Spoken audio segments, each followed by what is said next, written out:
Movie की शुरुआत होती है एक यूनिवर्सिटी स्टूडेंट एना को दिखाते हुए, जो कि 21 साल की है। एना की एक रूममेट है जिसका नाम है केट। केट कॉलेज की आर्टिकल राइटर है। केट को एक 27 साल के एंटरप्रेन्योर और बिलियनियर क्रिश्चियन ग्रे का इंटरव्यू लेना होता है, लेकिन केट की तबीयत अचानक खराब हो जाती है, जिसकी वजह से एना एक अच्छी दोस्त का फर्ज निभाते हुए क्रिश्चियन का इंटरव्यू लेने जाती है। जब वो ग्रे के ऑफिस पहुंचती है तो वो देखती है कि वो काफ़ी शानदार है। क्योंकि इंटरव्यू लेना उसका काम नहीं है तो वो नर्वस होती है। एना एक फाइल में से पढ़कर क्रिश्चियन से क्वेश्चंस पूछ रही होती है, जो कि साफ तौर से केट के क्वेश्चंस थे। वो क्वेश्चंस पूछते पूछते एक अटपटा क्वेश्चन पूछ लेती है, जो कि केट ने लिखा हुआ था कि क्या आप गे हैं। क्रिश्चियन कहता है कि नहीं, मैं गे नहीं हूँ। एना माफ़ी मांगते हुए कहती है कि ये सवाल सारे केट ने लिखे थे। क्रिश्चियन ने इंटरव्यू के 10 मिनट की अपॉइंटमेंट दी थी, लेकिन क्रिश्चियन 10 मिनट होने के बाद भी एना से बातें करता रहता है, क्योंकि वो उसकी तरफ अट्रैक्टिव फील कर रहा था। फिर वो एना से कहता है कि तुम वो सवाल क्यों नहीं करती जो तुम जानना चाहती हो। एना बोलती है कि अभी अभी आपने कहा कि कुछ लोग आपको करीब से जानते हैं और आपको वो पसंद नहीं करते, लेकिन मुझे ऐसा लगता है कि आपको कोई नहीं जानता, जिससे क्रिश्चियन बहुत इम्प्रेस्ड हो जाता है। उसी दौरान क्रिश्चियन की सेक्रेटरी आकर कहती है कि आपकी नेक्स्ट मीटिंग का टाइम हो गया है, पर क्रिश्चियन एना से और बात करना चाहता था। वो एना से पूछता है कि ग्रेजुएशन के बाद तुम्हारे क्या प्लान्स हैं। एना कहती है मैं यहाँ सिएटल में शिफ्ट होना चाहती हूँ। क्रिश्चियन उसे अपनी कंपनी में इंटर्नशिप करने का ऑफर देता है, पर एना ये कहते हुए कि मैं शायद यहाँ पर काम ना कर पाऊँ कहकर मना कर देती है। जब एना वहाँ से जा रही होती है तो क्रिश्चियन वो पेपर को छुपा लेता है जिस पर सारे क्वेश्चंस लिखे थे। एना जब केट के पास पहुँचती है तो केट उससे कहती है कि तुमने बहुत अच्छा काम किया। अभी अभी क्रिश्चियन का मुझे मेल आया है और उसने सारे क्वेश्चंस के आंसर दे दिए हैं। केट एना से पूछती है कि तुम्हें क्रिश्चियन कैसा लगा। एना कहती है कि वो बहुत शांत और सभ्यता वाला है। एक्चुअल में एना भी क्रिश्चियन से इम्प्रेस्ड हो गई थी। एना कॉलेज के साथ एक हार्डवेयर शॉप में पार्ट टाइम जॉब भी किया करती थी। नेक्स्ट डे जब एना अपनी शॉप पर होती है तो वहाँ क्रिश्चियन कुछ सामान खरीदने आता है, जैसे कि टेप्स, रस्सियाँ। एना क्रिश्चियन की हेल्प करती है। फिर वो बोलती है कि थैंक्स, आपने केट के सारे सवालों के जवाब दे दिए। पर केट परेशान है क्योंकि उसके पास आपकी कोई भी क्लियर फोटो नहीं है। क्रिश्चियन कहता है कि मैं कल यहीं आसपास ही रहूँगा, तो अगर वो चाहे तो मेरा फ़ोटो ले सकती है। और वो उसे अपना नंबर देते हुए कहता है कि कल फ़ोटोशूट के लिए कॉल करना। नेक्स्ट डे एना, केट और उनका एक दोस्त क्रिश्चियन की फ़ोटोज़ क्लिक करने जाते हैं। फ़ोटोशूट के बाद एना और क्रिश्चियन कॉफ़ी के लिए जाते हैं। वहाँ वो अपनी फैमिलीज़ के बारे में बात करते हैं। एना बताती है कि मेरे पापा मेरे बचपन में ही गुजर गए थे और मुझे मेरे स्टेप फादर ने पाला है, पर मेरी माँ की फ़िलहाल चौथी शादी है। मेरी माँ काफ़ी रोमांटिक है। जिस पर क्रिश्चियन उससे पूछता है और तुम। वो कहती है कि हाँ, रोमांटिक होना चाहिए क्योंकि मैं इंग्लिश लिटरेचर पढ़ती हूँ, पर पता नहीं मैं हूँ या नहीं। क्रिश्चियन को एना काफ़ी मासूम लगती है। वो उससे कहता है कि अब हमें चलना चाहिए। एना उससे पूछती है कि क्या तुम्हारी कोई गर्लफ्रेंड है, जिस पर क्रिश्चियन कहता है कि मैं इन सब के बारे में बात नहीं करता और तुम्हें मुझसे दूर रहना चाहिए, मैं तुम्हारे लिए सही नहीं हूँ। जिस पर एना वहाँ से चली जाती है। अगले दिन केट एना से कहती है कि आज शाम हम पार्टी करने वाले हैं और वो शाम को बार जाते हैं, जहाँ एना बहुत ड्रिंक कर लेती है। फिर वो क्रिश्चियन को कॉल करती है, जिससे क्रिश्चियन को पता चल जाता है कि एना नशे में है। वो उससे पूछता है कि तुम कहाँ हो एना। एना उसे क्लब का पता बता देती है। वो कहता है कि तुम वहीं रुको और मैं आ रहा हूँ। एना बुरी तरह से नशे में होती है। तभी वहाँ एना का एक दोस्त कहता है कि मैं तुम्हें बहुत पसंद करता हूँ, और वो उसे किस करने की कोशिश करता है, जिस पर एना मना करती है। और तभी क्रिश्चियन वहाँ पहुँच जाता है और उसको एना से दूर कर देता है। फिर क्रिश्चियन एना को वहाँ से ले जाता है। नेक्स्ट मॉर्निंग जब एना की आँख खुलती है तो वो एक होटल रूम में होती है, जहाँ क्रिश्चियन भी होता है। लेकिन उन दोनों के बीच बीती रात में कुछ नहीं हुआ था। एना क्रिश्चियन से पूछती है कि तुमने मेरे घर बुक्स क्यों भिजवाई। एक्चुअल में क्रिश्चियन ने थॉमस हार्डी की नोवेल की फर्स्ट एडिशन भिजवाई थी, जो कि बहुत महंगी होती है। क्रिश्चियन कहता है कि कल जो कॉफ़ी शॉप पर जो हुआ उसके लिए मैं माफ़ी मांगना चाहता था, मुझे रोमांस करना नहीं आता, मेरी पसंद बहुत अलग है, मैं तुम्हें जब तक नहीं टच करूँगा जब तक तुम नहीं चाहोगी। लेकिन जब ये उस रूम से निकलकर लिफ्ट में आते हैं तब ये फर्स्ट टाइम एक दूसरे को किस करते हैं, जिसके बाद क्रिश्चियन एना को उसके घर छोड़ता है। नेक्स्ट नाइट क्रिश्चियन एना को हेलीकॉप्टर से अपने घर ले जाता है, जो कि काफ़ी आलीशान और सुंदर होता है। वहाँ क्रिश्चियन एना को एक एग्रीमेंट पर साइन करने के लिए बोलता है, जिस पर लिखा था कि वो कभी अपने और क्रिश्चियन के बारे में किसी को नहीं बताएगी। एना कहती है कि मैं वैसे भी हमारे बारे में किसी को नहीं बताती, और वो उस एग्रीमेंट पर साइन कर देती है। वो पूछती है कि क्या अब हम प्यार करेंगे, जिस पर क्रिश्चियन कहता है कि पहली बात, मैं किसी लड़की से प्यार नहीं करता, बस उनके साथ फिजिकल रिलेशंस बनाता हूँ। फिर एना बोलती है, और दूसरा, क्रिश्चियन एना को अपने एक रूम में ले जाता है जहाँ बहुत सारे BDMS टॉयज होते हैं। एना क्रिश्चियन से पूछती है कि क्या तुम निराश हो। वो बोलता है, नहीं, मैं डोमिनेंट हूँ और मैं चाहता हूँ कि तुम मेरी सबमिसिव बनो। एना पूछती है, और मैं ऐसा क्यों करूँ। वो कहता है, मुझे खुश करने के लिए, अगर मैं खुश हुआ तो मैं तुम्हें इनाम दूंगा। और जिस पर एना कहती है कि अगर खुश नहीं हुए तो वो बोलता है कि फिर मैं तुम्हें सज़ा दूंगा। क्रिश्चियन फिर एक रूम दिखाते हुए बोलता है कि अगर हमारे बीच सब सही रहा तो ये तुम्हारा कमरा होगा। तो एना पूछती है कि क्या हम यहाँ साथ में सोएंगे, जिस पर क्रिश्चियन एना से कहता है कि मैं कभी भी किसी के साथ नहीं सोता। क्रिश्चियन एना को ये भी बताता है कि कुछ भी करने से पहले तुम्हें एक और कॉन्ट्रैक्ट पर साइन करना पड़ेगा, जिसमें बहुत सारी शर्तें हैं, और अगर तुम्हें वो मंजूर हो तो तुम उस कॉन्ट्रैक्ट पर साइन कर देना, उसके बाद ही हम आगे बढ़ेंगे। फिर बातों ही बातों में क्रिश्चियन को पता चलता है कि एना कभी भी पहले किसी और लड़के के साथ किसी भी तरह की रिलेशनशिप में नहीं रही है, जिस बात से क्रिश्चियन बहुत इम्प्रेस्ड हो जाता है। जिसके बाद उन दोनों के बीच फिजिकल रिलेशंस बनते हैं, जिससे वो दोनों एक दूसरे के काफ़ी करीब हो जाते हैं।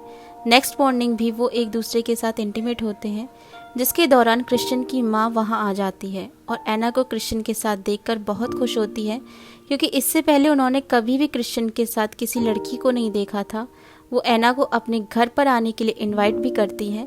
क्रिश्चियन की माँ के जाने के बाद एना वो सारी शर्तों को मानने के लिए मना कर देती है, जिनका जिक्र क्रिश्चियन ने बीती रात को किया था, क्योंकि वो सबमिसिव नहीं बनना चाहती थी। क्रिश्चियन एना को छोड़ने के लिए उसके घर जाने के लिए निकलता है। रास्ते में वो एना को बताता है कि उसका फर्स्ट फिजिकल रिलेशन जब बना था, जब वो सिर्फ 15 साल का था, वो भी उसकी माँ की बेस्ट फ्रेंड के साथ।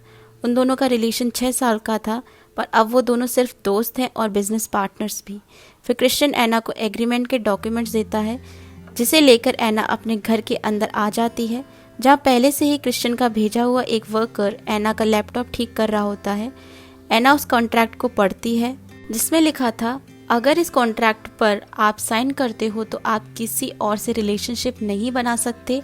जब क्रिश्चियन एना रिलेशंस बनाएंगे तो एना को क्रिश्चियन को मास्टर या सर बुलाना पड़ेगा।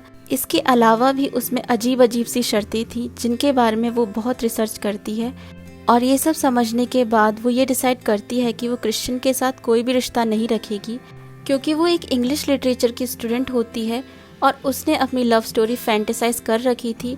लेकिन इस रिश्ते में प्यार नहीं, सिर्फ फिजिकल रिलेशनशिप है, जो कि सिर्फ फिजिकल नीड्स सेटिस्फाई करने के लिए है और जिसमें सिर्फ दर्द और तकलीफ मिलेगी। एना क्रिश्चियन को मेल करती है, it was nice knowing you, जिसको पढ़ने के बाद क्रिश्चियन रात को एना के घर आ जाता है। वो वहाँ अकेली होती है और फिर एक बार वो दोनों इंटीमेट हो जाते हैं। एना क्रिश्चियन को बेहद पसंद करती थी, पर क्योंकि उस कॉन्ट्रैक्ट में बड़ी अटपटी और अजीब शर्तें होती हैं, इसलिए वो उस पर साइन नहीं करती। पर बिना कॉन्ट्रैक्ट पर साइन किए भी वो बार बार एक दूसरे के करीब आ रहे थे। इंटीमेसी के बाद जब क्रिश्चियन रूम से जाने लगता है तो एना कहती है कि तुम यहीं मेरे पास क्यों नहीं सो जाती, जिसके जवाब में वो कहता है कि जैसा कि मैंने तुम्हें पहले भी बताया है कि मैं किसी के साथ नहीं सोता। वो किसी के साथ इंटीमेट तो हो सकता था, लेकिन सोता नहीं था, ऐसा कुछ उसका रूल है। पर पहली बार जब क्रिश्चियन और एना इंटीमेट हुए थे तब वो उसके साथ सो चुका था, पर अब वो ये दोहराना नहीं चाहता था। एना क्रिश्चियन को मेल करती है कि मैं इस कॉन्ट्रैक्ट को साइन करने के लिए रेडी हूँ, पर मुझे इसमें कुछ चेंजेस चाहिए, जिसके लिए मैं एक ऑफिशियल मीटिंग चाहती हूँ। उस ऑफिशियल मीटिंग के दौरान वो एग्रीमेंट की शर्तों को डिस्कस करते हैं, जिसमें से एना कुछ पॉइंट्स को हटवा देती है क्योंकि वो पेनफुल होते हैं, और क्रिश्चियन भी बिना किसी सवाल किए उनको हटाता जाता है। पर एना अब भी उस कॉन्ट्रैक्ट पर साइन नहीं करती। क्रिश्चियन एना को छोड़ने के लिए ऑफिस के बाहर आता है। वहाँ एना की बड़ी ही सिंपल सी दिखने वाली कार होती है। दरअसल एना क्रिश्चियन को दिखाना चाहती थी कि वो बहुत सिंपल फैमिली बैकग्राउंड से है। कुछ दिन बाद एना की ग्रेजुएशन कन्वोकेशन सेरेमनी होती है, जहाँ क्रिश्चियन को एक चीफ गेस्ट के तौर पर बुलाया जाता है। वहाँ क्रिश्चियन और एना एक दूसरे से बात करते हैं। क्रिश्चियन एना को एक न्यू कार गिफ्ट करता है और उसकी पुरानी कार को अपने ड्राइवर टेलर से कहकर बिकवा देता है। लेकिन एना उस न्यू कार को नहीं लेना चाहती थी। वो उससे मना करती है, पर क्रिश्चियन उसे ज़बरदस्ती कार दे देता है। एना अभी क्रिश्चियन के बिहेवियर से डिस्ट्रैक्टेड और कंफ्यूज्ड होती है। जब एना की माँ का कॉल उसे आता है तो उसकी माँ समझ जाती है कि वो परेशान है, तो वो एना से कहती है कि तुम मुझसे मिलने के लिए जॉर्जिया आ जाओ। फिर एक और रात क्रिश्चियन और एना इंटीमेट होते हैं, पर इस बार सब कुछ वैसा होता है जैसा क्रिश्चियन चाहता है। वो अपने BDMS टॉयज इंटीमेसी के दौरान यूज़ करता है, जिससे एना को पेन नहीं बल्कि खुशी मिलती है। फिर क्रिश्चियन एना को अपनी माँ और फैमिली से मिलवाता है। वहाँ वो लोग साथ में डिनर करते हैं। डिनर के बाद क्रिश्चियन एना को अकेले में ले जाता है, जहाँ वो उससे कहता है कि तुम सिर्फ मेरी हो। एना कहती है कि मैं भी सिर्फ तुमसे प्यार करना चाहती हूँ। तुम मुझे खुद को टच क्यों नहीं करने देते, ना ही अपने करीब आने देते हो। एक्चुअल में इंटीमेसी के टाइम क्रिश्चियन एना को अपनी बॉडी टच नहीं करने देता था, बल्कि उसके हाथ बांध दिया करता था। उसकी बॉडी पर कुछ अजीब से निशान थे। जब एना उससे पूछती है वो निशान किसके हैं, वो शांत खड़ा रहता है। फिर उसी रात जब एना सो रही होती है, तब क्रिश्चियन एना को बताता है कि उसकी असली माँ एक प्रोस्टिट्यूट थी और जब वो 4 साल का था तब वो ड्रग्स के ओवरडोज की वजह से मर गई थी। क्रिश्चियन ने एना को जिनसे मिलवाया था वो उसकी असली माँ नहीं थी। एना अपनी माँ से मिलने जॉर्जिया जाती है। वो दोनों एक दूसरे को बहुत मिस करते हैं, इसलिए क्रिश्चियन एना से मिलने जॉर्जिया आ जाता है। वो दोनों वहाँ क्वालिटी टाइम स्पेंड करते हैं।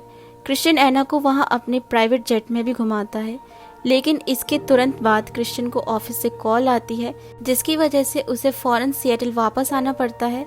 दूसरे दिन ही एना भी सिएटल वापस आ जाती है और वो सीधे क्रिश्चियन से मिलने जाती है। एना क्रिश्चियन से बेहद प्यार करने लगी थी और क्रिश्चियन भी उससे प्यार करता था, पर उसकी कुछ साइकोलॉजिकल प्रॉब्लम्स और शर्तें थी जो उसे ये एक्सेप्ट नहीं करने दे रही थी कि वो एना के साथ एक रोमांटिक रिलेशनशिप में आ जाए। फिर उन दोनों के बीच एक और बार सेक्सुअल इंटरकोर्स होता है, पर सब कुछ वैसा ही होता है जैसा क्रिश्चियन चाहता था। फिर उसी रात एना क्रिश्चियन से दोबारा पूछती है कि तुम मुझे खुद को क्यों नहीं छूने देते हो। क्रिश्चियन इसका कोई जवाब नहीं देता।